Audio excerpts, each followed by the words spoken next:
Good morning, traders. It's Friday, February 7th. Not a whole lot has changed today, but I want to share some interesting angles and some views of how I go about cycle analysis and show you some different stages of how we go about tracking that stuff. Also, I got a bunch of stuff that investors and members have been asking about, so I want to kind of touch on a few things.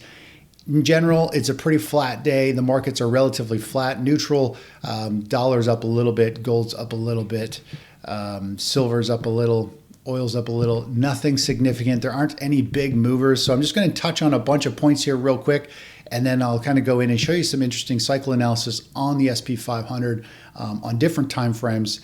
And we'll get into these lime green oversold cycle lows and how we go about projecting forward, where the price could be going next, and all of that. So a couple quick things. So this has been on my mind a little bit. 40.9% of you who watch my analysis here haven't yet subscribed to my channel. If I could ask you for a favor before I get started, if you like the content here, if you like what I share and you want to support my channel, the free, simple way to do that is by hitting the subscribe button. My commitment to you is if you do that, then I will do everything in my power to try to create more educational and actionable trading information every week. Somebody's wanted a quick update on the stage analysis. How does it work? Long story short, if you want, you could read my book, Asset Revesting, or Technical Trading Mastery, which is on our website. Actually, if you come down here, I cover it in this book. I also cover it in more detail in the Technical Trading Mastery, 7 Steps to Win with Logic. You can get them both at Amazon. But overall, long story short, when we look at the stages, there's 4 stages. I believe we are in a stage 3 topping phase, and we have been for a couple of years. Now, these stages, the member asked, how long can they drag out for? Well, they can go for years sometimes. It totally depends on the asset class, depends on the market environment. Stage 3 on a 1-minute chart, if you're a day trader, might only last 15, 20 minutes. On a daily chart or weekly or monthly chart in big super cycles, they could last 3, 5, 7, 8 years. Who knows how long some of these stages can last for, but a long time. And it doesn't look like we're in a stage 3. I've touched on this many times simply because the big technology stocks, the Magnificent Seven, have dragged the indexes up to hit all-time highs, yet the equal weighted index, the small caps, the micro cap stocks are struggling. They're far from really breaking out and making higher highs. So it's called camouflage, which is the market makes things look good and sucks in investors even though it's pretty weak in general. And a way to gauge this is this dotted line here is the 150-day moving average. And the general rule is if price is generally above the 150-day and the 150-day is sloping up, then you're probably in a stage 2. If price is breaking through the 150-day or the 150 days starts to flat line or slope down, then you're probably struggling with a stage 3 or into stage 1. And then obviously when the moving average is down and price is continuously or consistently below it, then you are in a stage 4 decline. So that is a high level view using the daily chart to get an idea of what the markets are kind of doing. So another person was talking about AI, and it's interesting. I listened to a talk the other day, and they were talking about Google and how Google had really bad earnings. You can see this huge gap down on the daily chart. It was a pretty big move. It fell in overnight trading. We saw it fell almost 8 or 9% there at one point, but a big move down. And Google has spent a fortune on AI. It seems like all the big technology companies are spending a fortune on AI.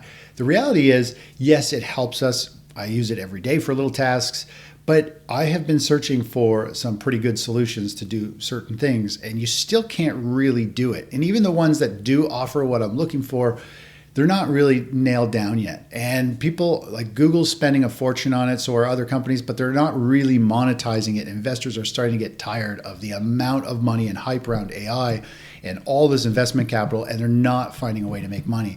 And so this is slowly catching up. Investors are starting to get tired of you don't hear much about AI and Google, and they're spending a fortune burning up investors' capital and not turning it into anything. So it's going to be interesting where this whole AI space goes. It's still early adopter. Most people don't really use it. Yes, a lot of people use it, but in the grand scheme of things, it's not really used for a lot of major key things. So it'll be interesting from there.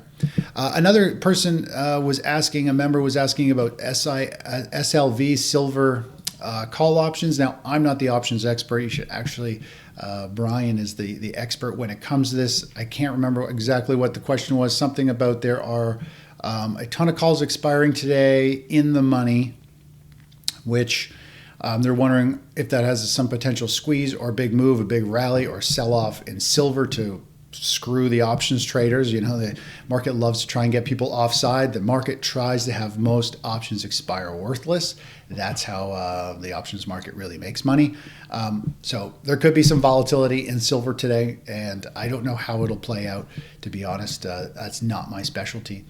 Another thing was somebody asked about stops and on our trades and things like that. So with our stops, when we take a look at our trades, I always have our stops and our targets set for regular trading hours. They were wondering if we were going to trade during, pre-market or post-market if a stop or target is hit. I don't do that simply because most people won't get filled. Most people can't do it. And we also need liquidity to get in and out of positions. And as soon as the market closes, from 9:30 to 4 is where the liquidity is. As soon as the market closes, everybody has to use limit orders, and it becomes very hard to get filled, and spreads and gaps get massive. So overall, stops and the whole strategy is kind of based on regular trading hours. Now, if a profit target is going to get hit, I'm not worried about stops. I'd like stops to only get executed in regular trading hours. But if a target is getting hit in pre-market or after hours, and you have the ability to, there's no problem taking that profit. I have done that many times. Once I'm at a target, I don't care if it's in regular trading hours or not. I kind of want to lock it in. But again, in general, just let regular trading hours do it.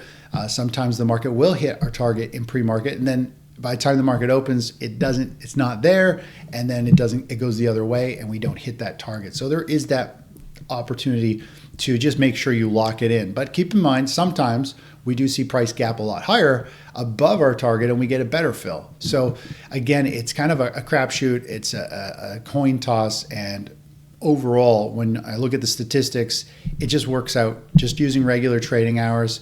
Some of them don't work out as well. Other ones work out better than we wanted, and it counters them and works out pretty well.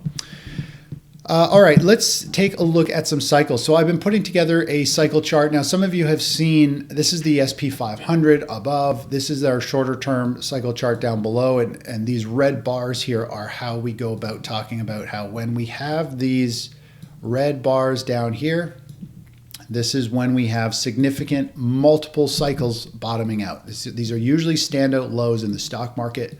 And we've just had another one. We've been talking about how the market is actually reset and ready to potentially have another run to the upside.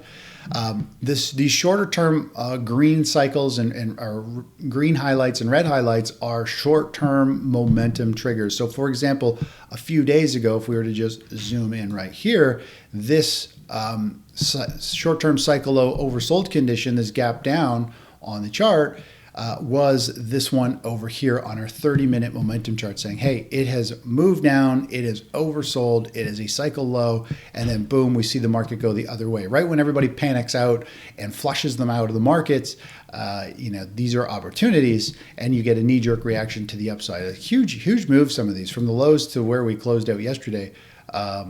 I don't know what that is percentage-wise, but it's a pretty nice move when you get into that analysis. Now, if we take this a notch further, let's take a look here. Let's throw cycles on here. As I've showed you before, the market has multiple cycles, and if we just kind of zoom out, you can see we've got longer-term cycles, and then we have like a shorter-term cycle, which when you have clusters of multiple bottoming out and you put a weight to them, so the bigger the cycle is, the more weighting it has, and it allows us to kind of detrend or trend, put them all together, blend them. We end up getting these cycle lows, these red areas here where multiple cycles are bottoming, and it shows forward where we're going. If I was to show kind of what those cycles look like, this is kind of how it goes. We have a significant cycle low here where the majority of cycles, you can see, it's very hard to see, but there's multiple cycles bottoming in this area.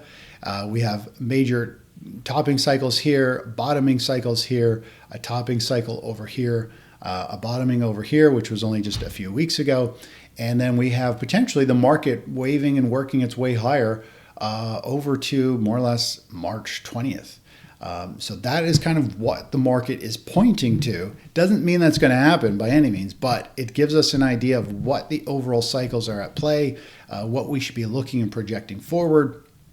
And it gives us that kind of confidence that, okay, this market has had a reset and we should be starting to move up and go forward. Now, if we take things a notch further and look at our sentiment chart on the right-hand side here, we still have red bars and some deep red bars. That's telling us people are really nervous. They're betting on the falling pricing. They're expecting the markets to go down. This is it. This is kind of interesting because this is what catches people off guard. If we zoom out a little bit, we tend to see these extreme levels where people get very, very nervous. We had a red bar hidden down in here. We had a big red bar washout here.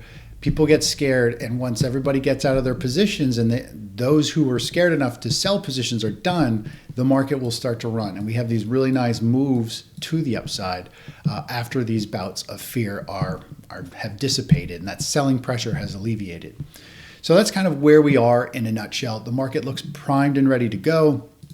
And I think we're hopefully going to see this market continue to push higher, and we can track it on the momentum cycle. We can track them on short-term cycles, longer-term cycles, project forward where we should be going, and we'll see how all that unfolds. Also, keep in mind here on YouTube, these videos are just a snippet of what I do. I do cut out and I kind of protect the trades that we're in. I don't cover the analysis of the trades that we're in. This YouTube is just to share my basic high-level analysis. If you want to copy my trades and trade with thousands of us from around the world, trading ETFs and just trading what I do in my portfolio, you can join our premium newsletter at thetechnicaltraders.com and get more there. Take care. Bye-bye.